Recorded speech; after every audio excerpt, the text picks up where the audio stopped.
Kung na-appreciate mo yung mga classic design house, magugustuhan mo to kasi timeless yung design niya. Currently occupied by owner. Meron tong lot area na 180 square meters. Meron tong 2-car garage at double door. Ito yung porch. Check natin yung interior. At semi-furnished na to. Regular shape din yung mga spaces like living area. At maluwag ha, pati yung dining area. Even yung kitchen, no, spacious.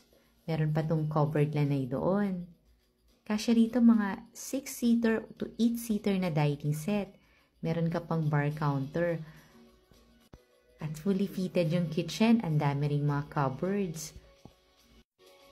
Meron ding informal dining area dito. Malapit din sa kitchen, ayan o. Ginamit nila to as a music area. Merong total of 3 bedrooms plus 3 bathrooms sa second floor. At may malaking office. Tawag ka na kung interested ka sa bahay na to ha. Yung price and details nasa comment section or nasa description box below the video. Ito na nga yung maluwag na office. May sariling bathroom din yan. Malapit lang dito sa Aguirre Avenue kung saan nandun na lahat ng mga commercial area like mga groceries, schools, banks, kaya highly accessible din itong bahay mo doon. Follow ka na ha kasi dito mo makikita ang dream house mo. Hintayin ko yung tawag mo. Bye!